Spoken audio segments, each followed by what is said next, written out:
Hey, salut tout le monde, je suis contente de vous retrouver pour cette vidéo. C'est une pépite, je vous l'avais promis. Il s'agit en fait du deuxième gâteau que j'avais réalisé pour la vente de gâteaux à l'école de mon fils. Je vous en parlais un peu dans la vidéo sur les muffins au cœur coulant. Je vous ai dit de quoi il s'agissait aujourd'hui? Je sais pas. Il s'agit d'un brownie au chocolat et aux éclats de noix. Alors évidemment, si vous êtes allergique aux noix, n'en mettez pas, ce n'est absolument pas obligatoire. Dans cette recette, j'ai utilisé deux chocolats, du chocolat au lait et du chocolat noir parce que forcément ça allait être dégusté par des enfants. Donc j'avais peur que si je mettais que du chocolat noir, ce soit peut-être un petit peu trop chocolaté, un petit peu trop fort pour eux. Mais le résultat, c'est super bon. Vous verrez que j'ai utilisé le cadre extensible que je vous avais présenté dans mon unboxing Amazon. Je vous mettrai un petit lien là-haut. Si vous souhaitez l'acquérir, il est validé par moi. Il est vraiment top, je l'adore. Je vais vous laisser avec la vidéo. Si c'est la première fois sur ma chaîne, n'oubliez pas de cliquer sur le petit bouton s'abonner. Il doit être quelque part par là. Ça te permettra de recevoir les notifications dès que je sors une nouvelle vidéo. Ciao!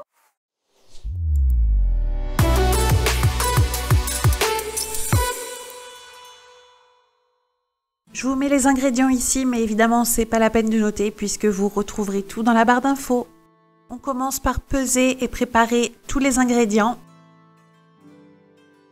Je commence par concasser mes noix, donc pour cela, je les casse en petits morceaux en utilisant une spatule en métal.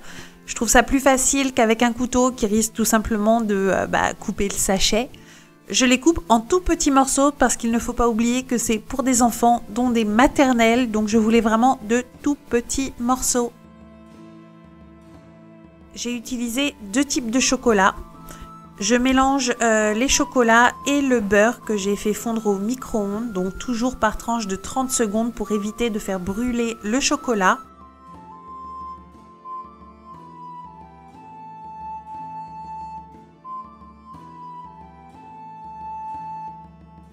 Vu les quantités que j'ai sur cette recette, je vais pas vous cacher que ça a pris un certain temps pour obtenir une texture lisse et onctueuse. Du coup, j'ai un peu coupé la vidéo, mais l'essentiel c'est que à la fin, j'ai obtenu cette texture lisse, onctueuse, brillante. Je mets dans la cuve du robot mes œufs entiers et le sucre. On va donc blanchir le mélange, c'est-à-dire le fouetter jusqu'à ce que ça devienne mousseux et que la couleur blanchisse.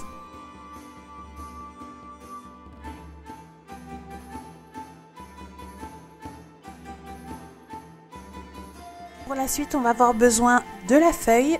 Je vais verser mon chocolat fondu qui déjà est hyper appétissant et on va le mélanger au mélange œuf et sucre.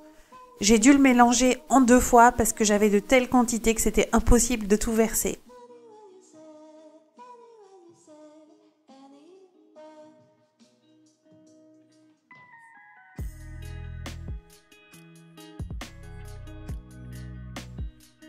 Je verse ma farine et pareil, je vais mélanger avec la feuille pour incorporer et obtenir ma pâte à gâteau.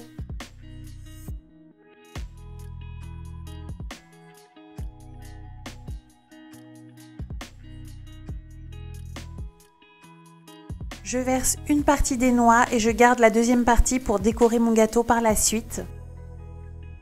J'ai chemisé mon cadre, donc c'est le cadre que j'avais acheté sur internet. J'avais fait un unboxing pour vous le présenter et je vais verser ma pâte à brownie bien uniformément dans le cadre. Je vais utiliser ma spatule pour simplement lisser et uniformiser tout ça.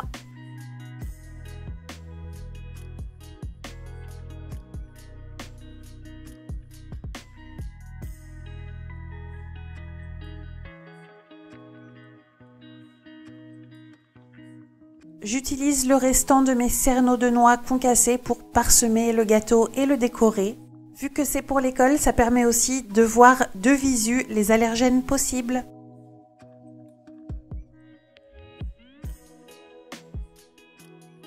Je mets au four chaleur statique pendant 20-25 minutes à 180 degrés.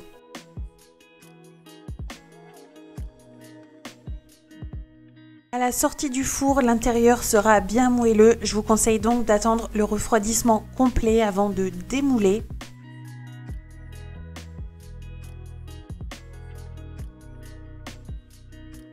L'avantage d'utiliser un cadre, c'est que franchement, pour le démoulage, on s'embête pas, c'est beaucoup plus facile. Je vous mettrai le lien du cadre dans la barre d'infos. Je vais ensuite parer les bords pour avoir un rendu plus net et aussi parce qu'en général, les bords sont moins moelleux. J'ai coupé un bord un peu plus large que les autres. Ça, c'était tout simplement pour vous montrer à quoi pouvait ressembler une part du gâteau. Et voilà le rendu à la découpe.